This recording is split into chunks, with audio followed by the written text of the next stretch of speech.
relacionamento. E dando continuidade a esse tópico e mensagem, quero convidar você a abrir sua Bíblia no livro de Atos. Atos dos Apóstolos, capítulo 2, a partir do versículo 41.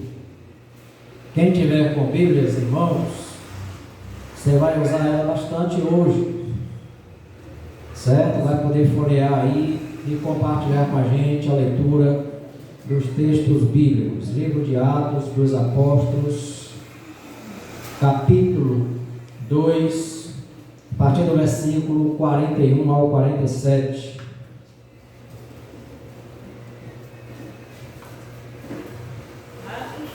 Atos, capítulo 2, versículo 41 ao 47.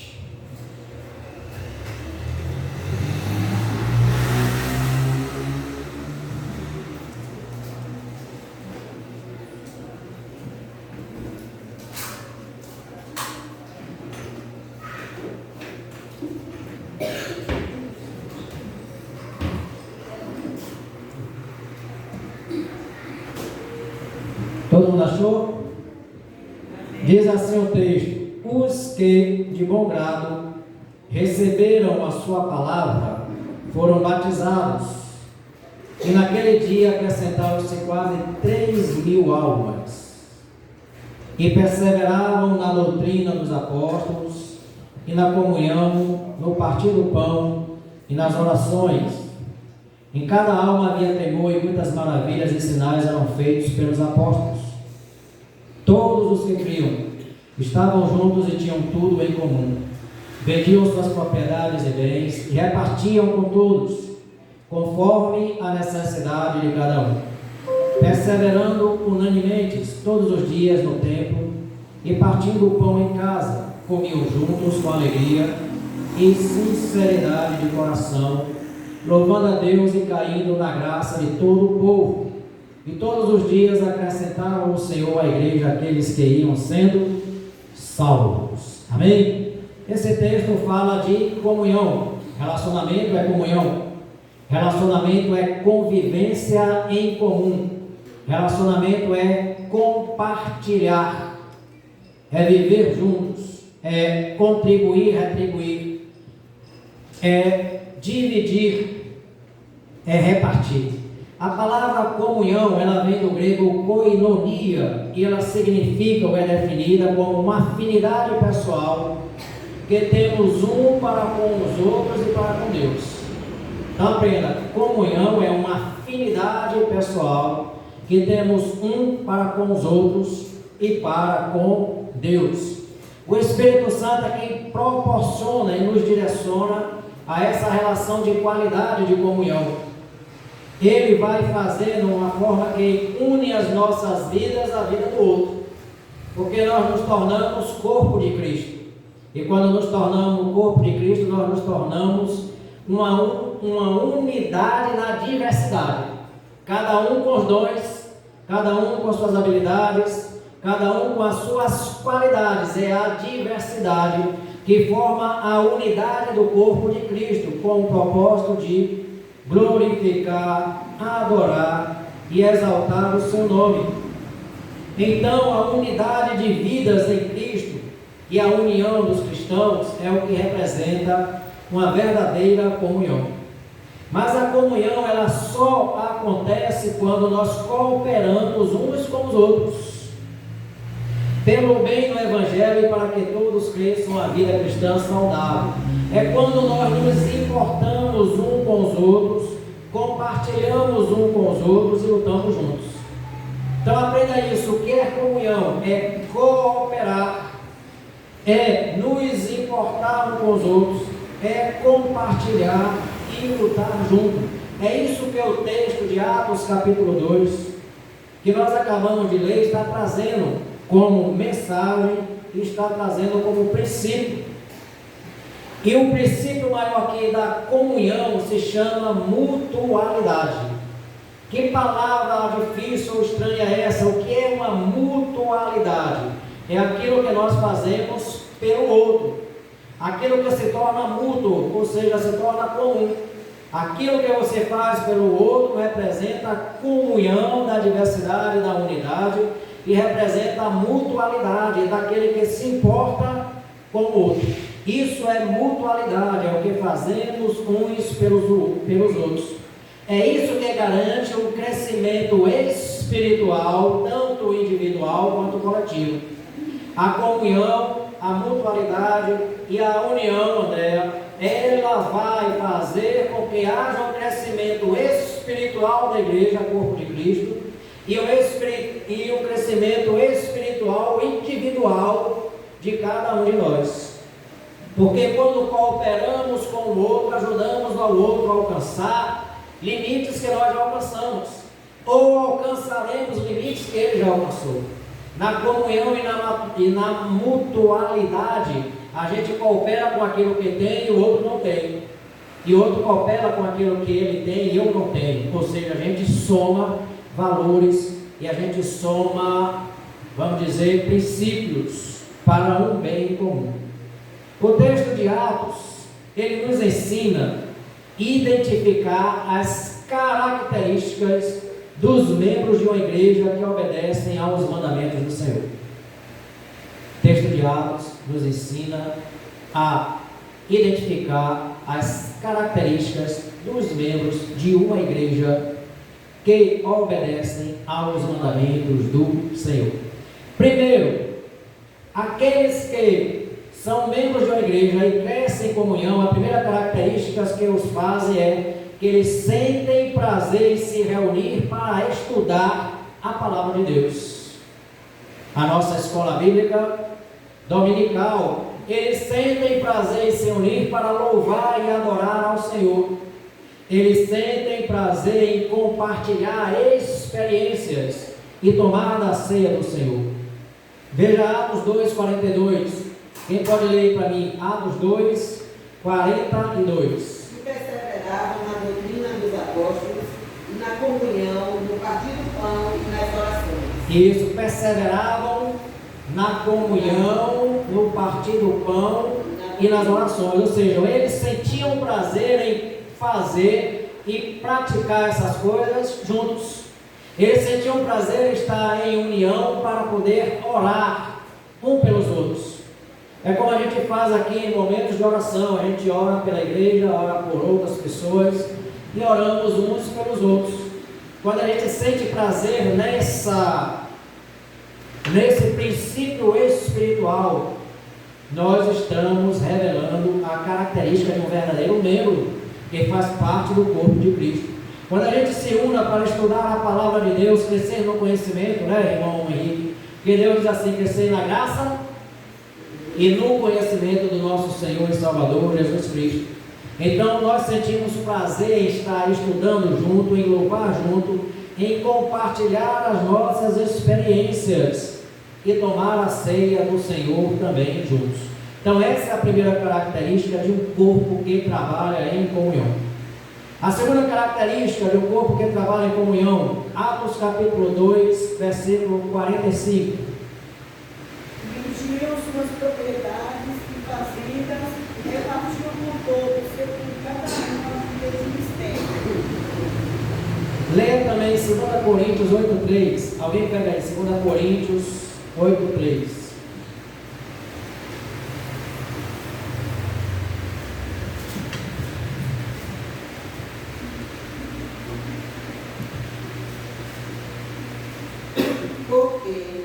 Porque eles, testemunho eu, na medida de suas posses e no mesmo acima delas, se mostravam voluntários.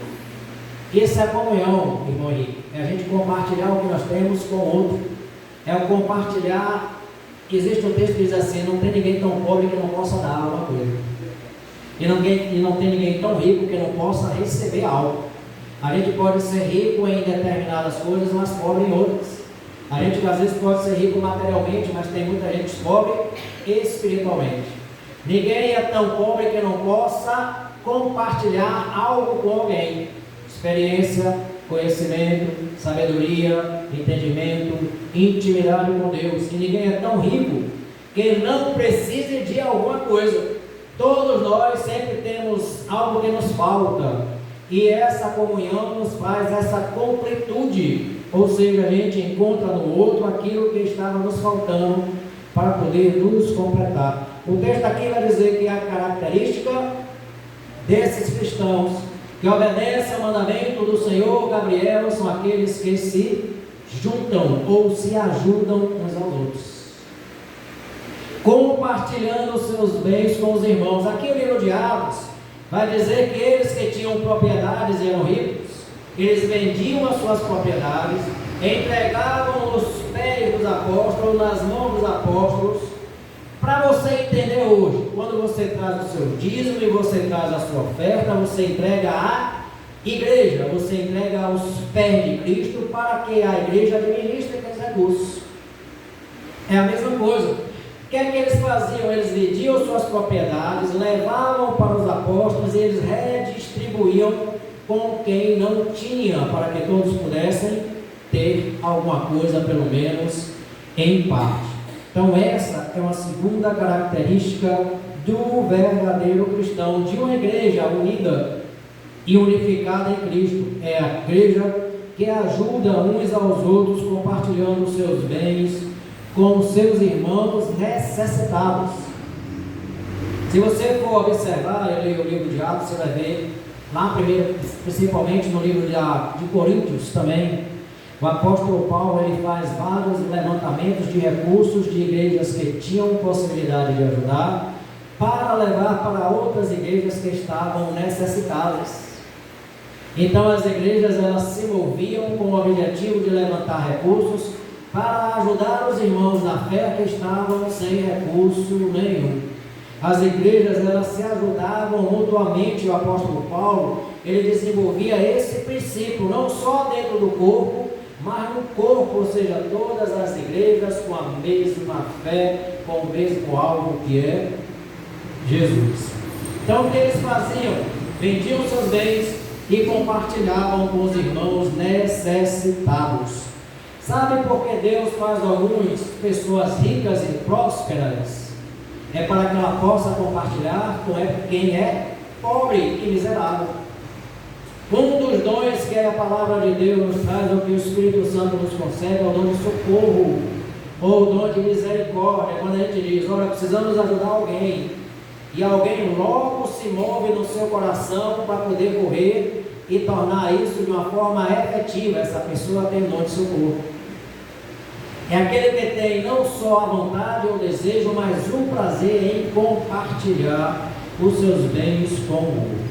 Então, a primeira coisa que caracteriza a Eusete, aqueles que têm comunhão em Cristo e obedecem aos seus mandamentos, sentem prazer em se unir para compartilhar as coisas em comum, louvar, adorar, orar, servir, estudar a palavra de Deus. Segundo, de ajudar uns aos outros. E terceiro, de cooperarem mutuamente para o progresso do Evangelho. Quando Deus nos chamou e chamou a igreja, Ele deu uma ordem lá em Mateus 28, a partir do versículo 19. No 18 Ele diz: toda a autoridade foi me dada nos céus e na terra, por isso, ide e pregai o Evangelho a todas as criaturas, batizando-os em nome do Pai, do Filho e do Espírito Santo, e ensinando-os a guardar todas as coisas que vos tenho ensinado, e certamente estarei convosco todos os dias até a consumação do século. Então essa é uma missão que Deus deu à igreja. A gente chama de a grande comissão, ou seja, é uma missão que a gente realiza junto com o Espírito Santo, porque sem Ele a gente não consegue fazer ou realizar obra alguma que seja agradável ao Senhor. Quando a gente fala a respeito da grande comissão, alguns crentes ainda, ou cristãos evangélicos, não sabem o que é a grande comissão. A grande comissão é exatamente isso, Mariana, o desafio que Jesus nos deu de levar o Evangelho àqueles que ainda não conhecem o Evangelho, de levar a salvação àqueles que ainda não são salvos, de resgatar aqueles que ainda estão perdidos e de trazer para a presença de Deus aqueles que ainda não têm aliança. Essa é a grande missão da igreja. E a igreja que obedece aos mandamentos do Senhor, elas cooperam mutuamente para o progresso do Evangelho. Nós tivemos um exemplo recente aqui no sábado passado, em que a gente fez aquele movimento de louvor, de adoração, de evangelismo e de cooperação. Era uns preparando o som, era outros preparando as vendas, era outros recebendo, era outros montando as estruturas, todo mundo de alguma forma participando. Outros irmãos de outras igrejas da mesma fé e da mesma ordem também vieram e compartilharam conosco. Ou seja, eles fizeram um trabalho de cooperação mútua. Isso é corpo em Cristo, independente de placa, independente de denominação. O corpo é um só. Quando a gente fala igreja de Cristo, nós temos que entender que a igreja é do Senhor Jesus e o corpo é dele. Ele é o cabeça, ele é o líder. Por isso a igreja de Cristo, ela é essa aqui, mas é também todas elas juntas e unidas. Isso é a igreja de Cristo. Então, terceira característica dos fiéis na palavra, e que vivem em comunhão e que compartilham os mandamentos de Deus, é que eles cooperam mutuamente. Alguém abre Filipenses 1:5? E outra pessoa abre Hebreus 13:16. Filipenses 1:5. Pela vossa cooperação no Evangelho desde o primeiro dia até agora. Pela vossa cooperação. Hebreus 13:16. Não vos esqueçais da beneficência e comunicação, porque contrai sacrifício de Deus se agrada. E não esqueceis da beneficência. O que é beneficência? Fazer benfeitorias ou fazer o bem a alguém. Isso é beneficência, é a cooperação mútua para poder ajudar. Isso é a beneficência. Quarta característica daqueles que obedecem à palavra de Deus e que cumprem os seus mandamentos, eles alegram-se uns com os outros e compartilham as tristezas uns dos outros. A palavra de Deus vai dizer assim: alegre-se com aqueles que se alegram, chore com aqueles que choram. Ou seja, tem alguém num momento de alegria, você deve compartilhar da alegria dele. Mas tem alguém no momento de choro, no momento de dor, você deve também estar junto nesse momento. Para quê? Para que ele possa receber a força que ele não tem, para poder vencer a sua tempestade. A tempestade vai passar, tudo vai ser diferente. Quando Jesus entra, tudo é diferente. Quando Jesus entra, o negócio muda. Quando Jesus entra, ele transforma. E ele transforma, olha que interessante, ele transforma as nossas vidas para que a gente seja instrumento de transformação na vida do outro. O crente, ele tem que ser um influenciador. Olha como isso é forte. O crente, ele tem que ser o quê? Diga comigo, um influenciador. Você tem que ser um influenciador e não influenciado. O problema é que o mundo lá fora tem influenciado a igreja, tem adentrado nas igrejas. As igrejas que tem que sair para influenciar o mundo. A palavra de Deus vai dizer que as portas do inferno não prevalecem contra a igreja do Senhor. Ou seja, a gente não fica atrás das portas do inferno, a gente invade ela para resgatar as almas que lá estão perdidas. E Jesus vai dizer que nós somos o quê? Rose, o que você bota na comida? Sal. Aquele que você acende, luz. Nós somos sal e luz da terra. Ou seja, onde a gente brilha, se não tiver gosto, vai ter que ter. Se não tiver visão, se não tiver entendimento, se não houver compreensão, se não houver conhecimento, a luz vai trazer isso às claras para que a gente possa entender. As pessoas lá fora, elas estão, vamos dizer, privadas do conhecimento de Deus, porque ainda não viram a luz que é Cristo Jesus. Porque quando a luz de Jesus brilha em nós e em nossas mentes, ele clareia as nossas ideias. Você já viu aquele desenho que quando a pessoa pensa em alguma coisa, imagina, aparece uma lâmpadazinha acesa? Acendeu. Quando a gente gente está em Cristo, o Espírito Santo, ele acende as nossas mentes. Jesus vai dizer lá em João, se não me engano, no capítulo 14, que o Espírito Santo nos fará lembrar de todas as coisas que ele nos tem ensinado. Jesus diz: olha, eu irei para o Pai, e o Pai vos enviará o Consolador, o Espírito da verdade, que o mundo não conheceu, mas vós conheceste. Por quê? Porque ele está em vós. Nós temos o Espírito da verdade dentro de nós, caminhando com a gente, andando com a gente, ligado ao nosso espírito e nos levando à direção da verdade de Deus. É o Espírito da verdade, o Espírito Santo. E a palavra de Deus diz assim: eles se alegram uns com os outros. Se você chega na igreja e você vê um irmão e aí você fica chateado com algum problema, a gente precisa ver o irmão e a gente precisa se alegrar com a presença dele, ainda que a presença dele nos incomode.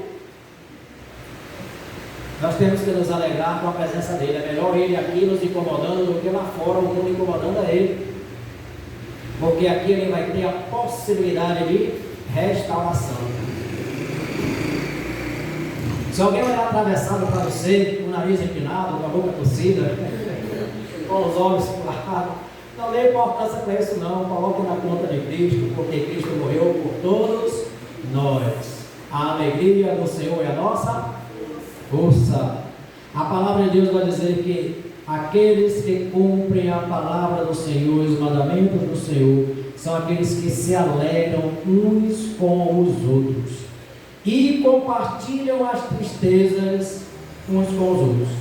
É gostoso a gente compartilhar, né, Eusébio, os momentos bons. No aniversário, hein? Bater palmas, comer bolo, tomar refrigerante. É gostoso, né? Mas no momento de luta, no momento de dor, em um velório, em que a pessoa está abatida e que precisa aí sim de um espírito de alegria, aí a gente tem que também estar compartilhando com ele a nossa alegria para poder superar a tristeza, porque a palavra de Deus vai dizer que onde o Senhor está, até a tristeza salta de alegria, ela se bate em retirada. Tanto faz, eu sei que a tristeza tem que... Onde Jesus chega, a tristeza vai embora. A palavra de Deus vai dizer que Jesus está andando no meio da multidão. Uma mulher muito triste porque já perdeu tudo que tinha, gastou tudo com os médicos, e há 12 anos com uma hemorragia que não parava, parecia uma cachoeira. Ela encontra Jesus pelo caminho, toca na obra de Jesus e a alegria de Jesus invade ela. Mas Jesus não se detém para deixar só aquela mulher alegre, porque ele vai ao encontro de uma menina que estava morta e tinha apenas 12 anos de idade. Jesus chega lá e diz para a menina: Talita. Talita o quê? Talita come, fala com a verdade, a coragem, com força. Talita quer dizer menina, come quer dizer levanta. Talita come, Talita não é um nome. Se bem que tem pessoas que colocam o nome de filhos Talita, né?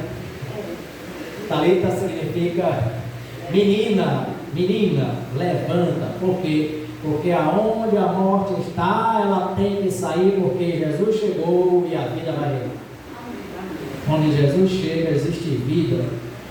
Quinta característica daqueles que obedecem aos mandamentos de Deus é que eles são unânimes quanto a propósitos e alvos. Atos 2,46 diz: perseverando unânimes todos os dias no templo e partindo pão em casa, comiam juntos com alegria e singeleza de coração. Seria o PGM aqui, Rosa? Olha o que está dizendo: perseverando unanimemente todos os dias, aonde? No templo. E é o templo? Aqui, a igreja. E partindo o pão em casa. Onde é que acontece o PGM? Em casa. Uma igreja unida, uma igreja em comunhão, eles participam das duas asas, como o pastor Wilson diz.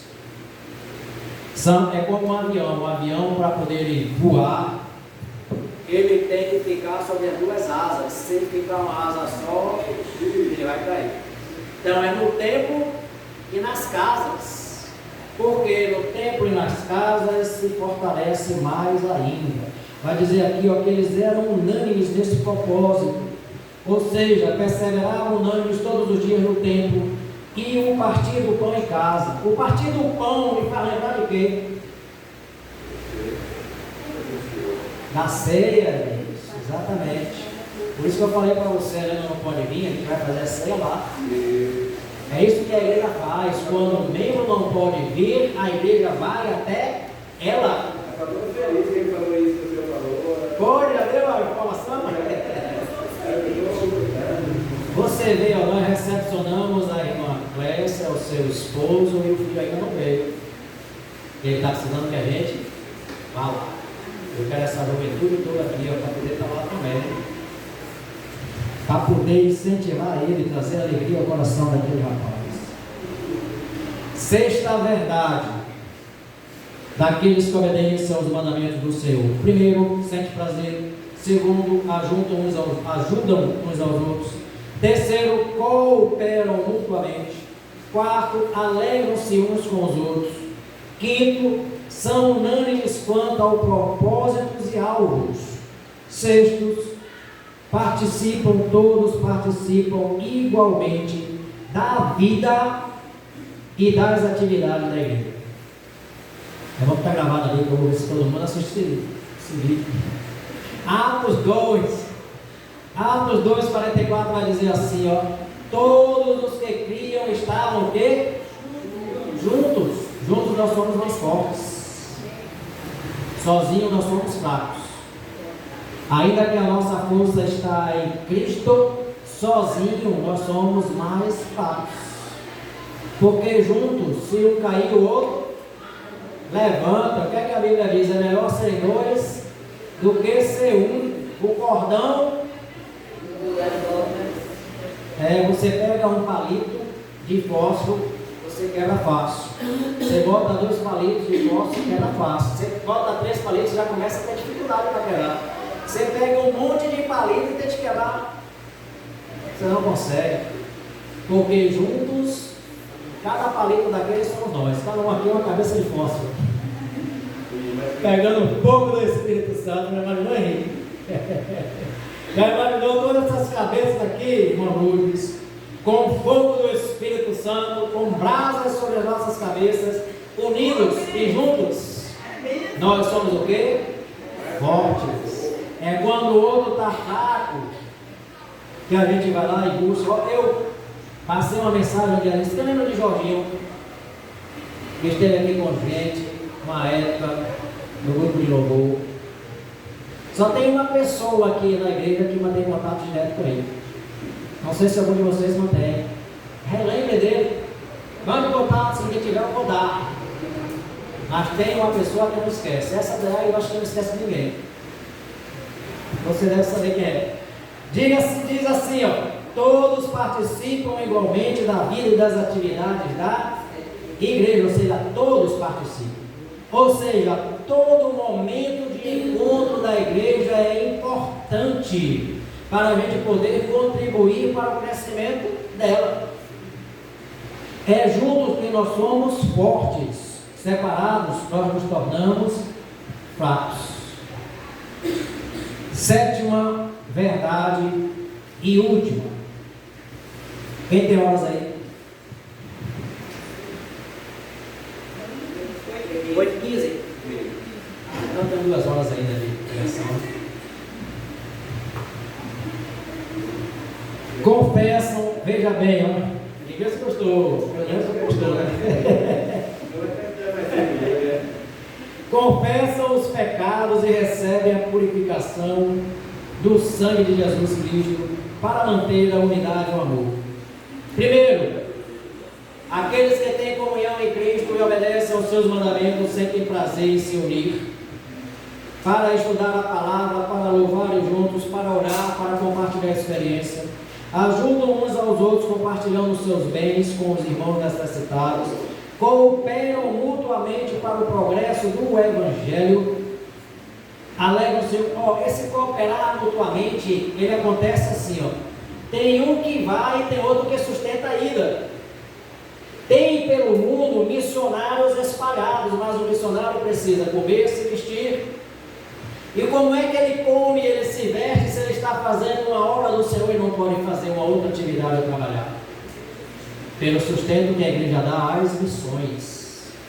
Nós precisamos começar a ter um sentimento de igreja missionária e começar a contribuir com missões. Você vai ver o que o Espírito Santo vai fazer nessa igreja.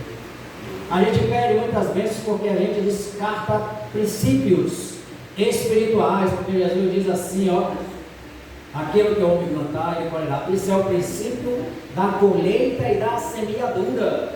Enquanto a gente estiver contribuindo, vamos. Quem está aqui no Ministério de Missões? Me dá uma que conhece esse negócio bastante aí, né? Quem é? Você hoje?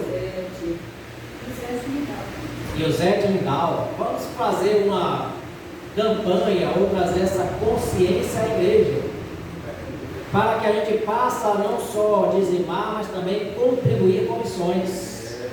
Porque o contribuir com missões é que vai sustentar missionários. Você sabe como é que você vai lá na África? Sabe como é que você vai lá nos países árabes? Sustentando missionários. Você não pode estar lá fisicamente, mas você está lá materialmente com a sua oferta e espiritualmente com as suas orações.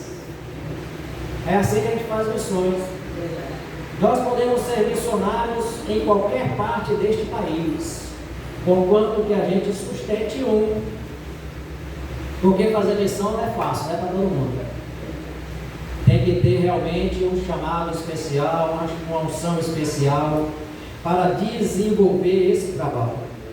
O 7º diz assim: confessam os seus pecados e recebem a purificação do sangue de Jesus Cristo para manter a unidade e o amor. 1 Coríntios 1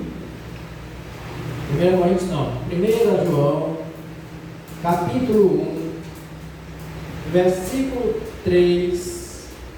1 João, capítulo 1, versículos 6 e 7.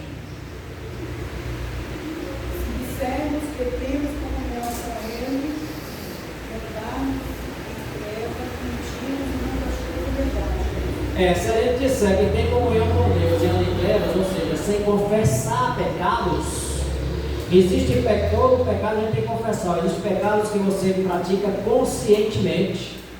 Tem pecados que você pratica inconscientemente, por algo que você está vendo e de repente seu coração desejou. Por pensamentos, a gente pega por palavras, por pensamentos, por ações e por omissões. E quando eu oro, irmão Henrique, eu peço perdão a Deus até pelos sonhos. E às vezes os sonhos também nos traem. Peça perdão pelo que você fez, pelo que você deixou de fazer, deveria fazer. E a Bíblia vai dizer assim, Zé, aquele que sabe o que tem que fazer e não faz, o que é que acontece? Comete pecado. Vixe, todo pecado todo dia. Então está na hora de se arrepender, irmão. Vai, não estou lavando, entendeu? Isso aí, quem vai pegar é Rose. Você passa por alguém na rua que está com fome e necessitado. Você tem o dinheiro, mas não sente compaixão para com aquela pessoa e não contribui para que ela mate a fome dela.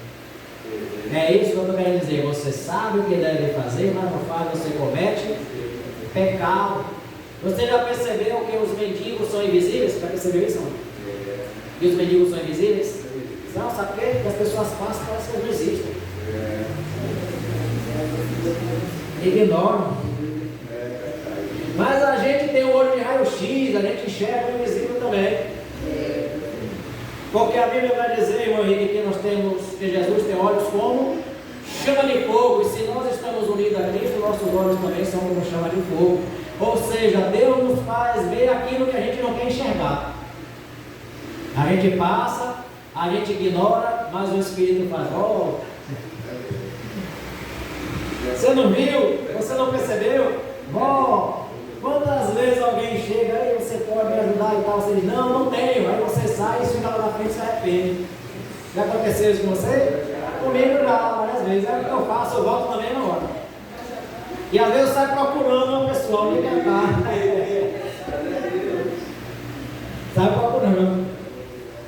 Por quê? Porque eu não quero ficar em falta. A Bíblia vai dizer assim, ó, que sempre existirão pobres na face da terra. Está lá no Antigo Testamento. Sempre existirão pobres na face da terra. Por que existirão? Para que você possa expressar o seu amor por Cristo, por meio dele.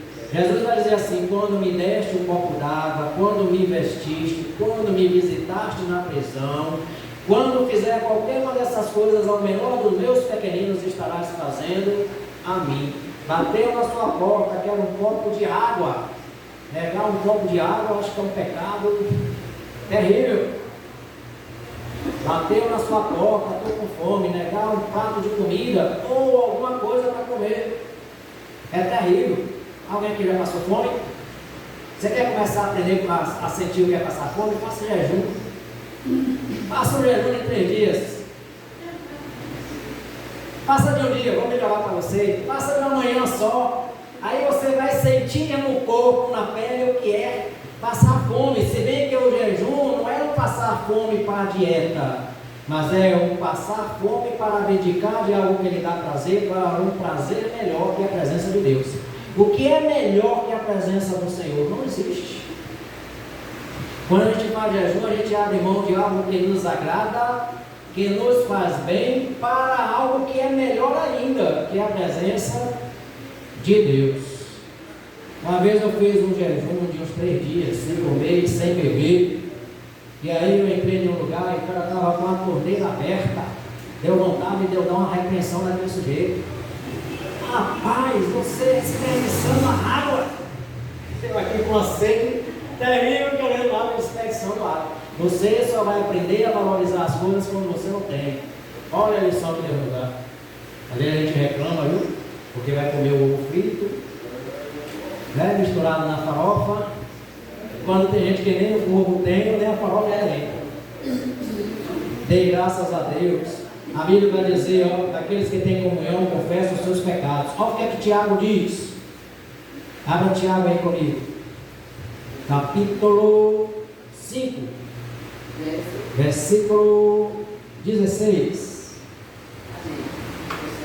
Confessai as vossas culpas uns aos outros e orai uns pelos outros, para que recebeis a oração feita por justo, por injusto, recebereis. Isso, portanto, confessai os vossos pecados uns aos outros. Ou seja, você está levando algo que você não aguenta, não suporta, abre o coração. Compartilha com alguém, que às vezes tem coisas que a gente esconde e que aquilo vai nos destruindo.